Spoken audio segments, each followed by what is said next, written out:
Greetings, citizens from the rolling hills of the bluegrass. You know, I was talking to someone the other day, and it was like the Winking Cossack. That'd be a really great barn name. However, the problem with the Winking Cossack is that it's a direct allusion to one of the events that led up to the Russian Revolution.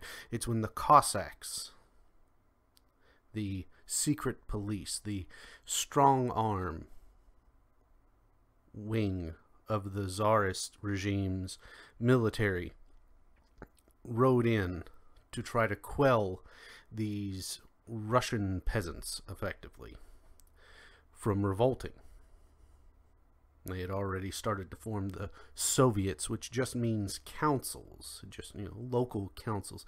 These had already started to be formed all over the country. And so the Tsar sent in the Cossacks in order to crush the rebellion, basically, before it even got started. And one little girl looked up at the Cossack on his horse, and he winked at her. The Winking Cossack. That was the sign that the military is with you. That the military agrees with what you all in the streets are doing and saying. We agree with the socialist cause. The Winking Cossack was a symbol. And you have it now that the military is adopting BLM, Black Lives Matter, talking points. And in my stomach, I have this kind of uneasiness, that moment before something terrible happens, where it hits you in the pit of the stomach, right? That old cliche. And that's my fear. And then you have pundits and people on the Democratic side of the divide saying that we might want to game theory having to use the military to remove a sitting president. This is Sulla, Cornelius Sulla, bringing the legions back to Rome. This is Caesar entering Rome. These kinds of discussions. Right? This is bleeding Kansas before Fort Sumter. These are the little things that are coming together, and that's why people are afraid of a civil war. And we have no idea what that's going to look like with modern technology. No idea.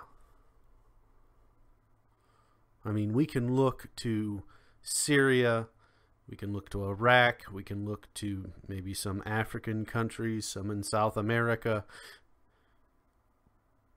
But we're talking about a place where the populations are not armed. Your uncle has probably more guns than the local National Guard armory. Your grandfather, your aunt, any one of them is more heavily armed than the police cruisers rolling around here on the streets or out on the roads. And when that rises up and actually says, no, we're done. No more. This can go no further. That's when you get Bleeding Kansas. That's when you get the Winking Cossack. When the military comes in.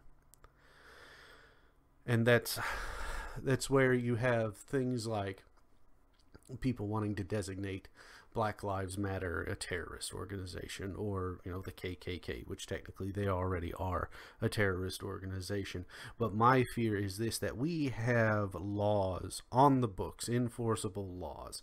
And this is all what happened throughout the Obama administration, is where there was that fear once he went and took out Alawki with the drone in Yemen. That could they do that here? And that was one of the big questions. It was raised for a little bit. Oh, no, we won't do that. We won't do that. But can they?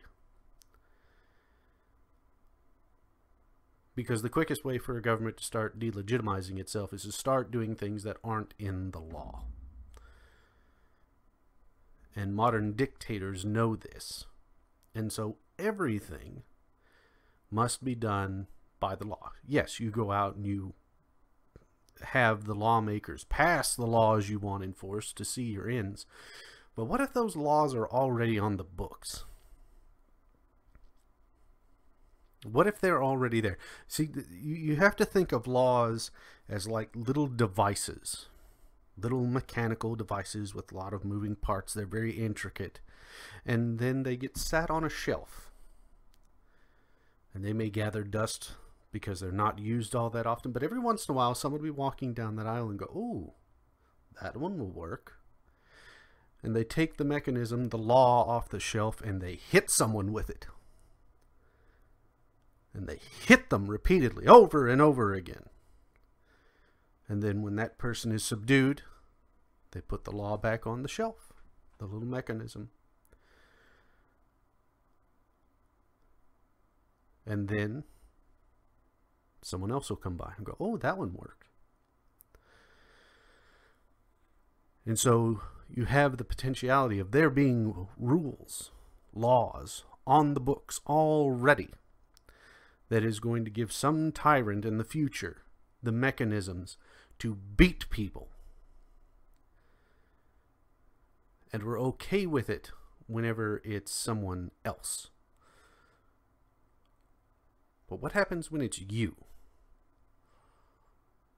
What happens when it's someone you know